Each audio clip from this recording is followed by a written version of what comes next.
Hello भाई लोग, कैसे हो आप सब। आज मैंने फाइनली अपना फर्स्ट हेयर कट ले लिया है आफ्टर हेयर ट्रांसप्लांट वाला। मतलब एक ऐसा फर्स्ट हेयर कट जो मैंने ट्रांसप्लांट के बाद करवाया। मतलब कि ऐसा 3 महीने मेरे गुजरे थे ना भाई साहब, मोस्टली आप समझ लो कि 4 महीने मेरे ऐसे गुजरे थे जिसमें कि मैंने अपना हेयर कट कहीं से भी नहीं करवाया था। मतलब इवन कि मैंने कभी पीछे से भी अपने बाल नहीं कटवाए, जिसका सबसे बड़ा रीज़न था डॉक्टर्स का, जो बोलते हैं कि भाई साहब आपको कम से कम 3 महीने तक अपना हेयर कट नहीं लेना है। और मैंने फाइनली अपना हेयर कट ले लिया। और ऐसी 2 चीज़ें मेरी लाइफ में पहली बार मैंने फील किया हुआ है।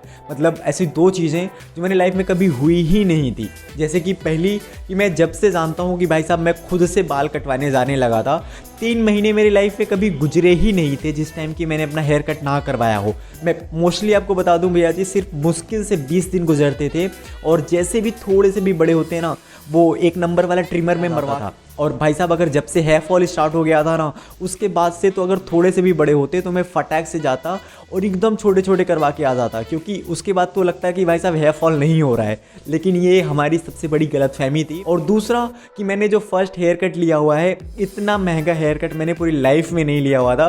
क्योंकि हमारे गाँव में जो बाल काटते हैं ना, वो 20 रुपये में काट देते हैं। बट मैं शहर गया हुआ था और वहाँ से इतना महंगा हेयर कट लिया हुआ है मैंने, 100 रुपये खर्च किए हैं मैंने हेयर कट के लिए। क्योंकि सबसे बड़ी इंपॉर्टेंट बात ये भी थी कि भैया जी डॉक्टर ने अभी भी बोला हुआ था कि सिर्फ आपको साइड के बाल कट करवाने हैं। मतलब कि इवन आपके बीच के बाल नहीं कटने चाहिए जो कि आपके ट्रांसप्लांटेड हेयर हैं। आप साइड से कटवा लो, ऊपर से जो आपके पहले के बाल हैं आप वो कटवा लो, लेकिन आपको ये बाल नहीं कटवाना है। और आपको बताऊं तो यही डर की वजह से मैंने अपना हेयर कट जो था वो गांव में नहीं लिया। क्योंकि यहाँ पे गांव के लोगों को आपको पता है ना, नाई थोड़े से अजीब तरीके से होते हैं। अगर पता चला आपने बोला भी हुआ है ना कि आप यहाँ से मत काटना, तो वो वहाँ से भी काट देते हैं। तो मुझे ये डर था, पता चला भैया वो ट्रिमर उठाएं और बीच से उड़ा दें।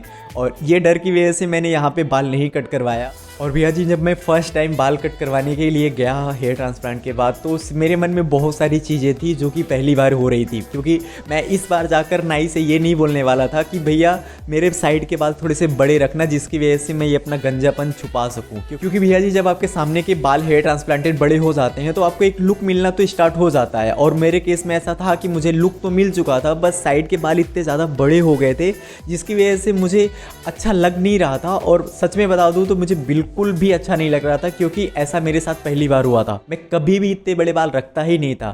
और जब मेरा हेयर कट हो रहा था तो आप देख सकते हो कि मेरे बाल कितने ज़्यादा बड़े हो गए थे।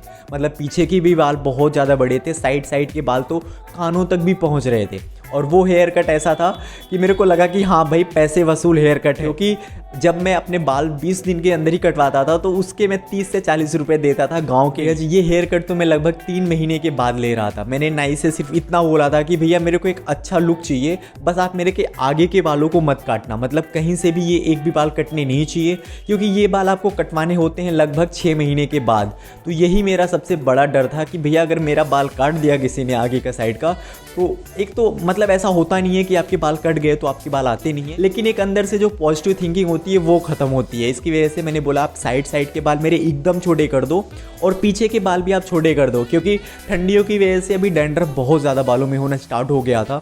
और इतने बड़े बालों के लिए आपको अगर डैंड्रफ हो रहा है तो उसे ख़त्म करना थोड़ा सा मुश्किल होता है। अगर आपके छोटे बाल होते हैं तो आपको शैम्पू करना आसान होता है, वहाँ से डैंड्रफ को निकालना भी आसान होता है। तो मैंने बोला भैया जी आप मेरे साइड के बाल कट कर दो छोटे छोटे, मेरे थोड़े से ऊपर के साइड के भी बाल छोटे कर दो। और उसी के साथ जब मेरा हेयर कट फाइनल हो गया तो मुझे लगा कि हाँ भैया मेरे पैसे वसूल हो गए। क्योंकि भैया जी अगर आप इतना सारा पैसा खर्च करते हो हेयर ट्रांसप्लांट के लिए, जबकि मैंने इतना खर्चा कर ही दिया था, तो मैं सोच रहा था कि भैया अगर 2 रुपये के लिए मैं पीछे हटता हूँ तो जाएगा। और इसकी वजह से ये पैसे खर्च करना मुझे जायज़ लगा। और प्लीज़ आपको बताना कि मेरे हेयर कट के बाद आपको मेरा लुक कैसा लग रहा है। क्योंकि एक फ़र्स्ट हेयर कट ही होता है जिसके बाद कि आपको लगता है कि हाँ भैया क्या मुझे मिलने वाला है फ्यूचर के लिए। और यही चीज़ें बहुत ज़्यादा मायने रखती हैं, क्योंकि यही वो टाइम होता है जब आपको दिखना स्टार्ट हो जाता है अपना एक प्रॉपर रिजल्ट। क्योंकि डेंसिटी आने के बाद तो एक रिजल्ट दिखता ही है, लेकिन ये आपको बिल्कुल बता देता है कि भैया आपको फ्यूचर में कैसा रिजल्ट देखने को मिलने वाला है और ये लुक आपको देखो कैसा लग रहा है। क्योंकि हेयर कट के बाद ऐसा लुक, मैं सच्ची बता रहा हूँ, मेरा दिल इतना ज़्यादा खुश था, मैं बता नहीं सकता। मैं और आपको बताऊँ तो जब मैं हेयर कट करवाने के बाद गांव लौटा और ऐसे ही बिना टोपी के मैं घूम रहा था, मेरे को इतना ज़्यादा अंदर से खुशी हो रही थी जो कि मैं कभी भी घूमता भी था इधर पे तो ऐसा सामने की तरफ टोपी लगा लेता या तो पीछे की साइड करके टोपी लगा लेता था।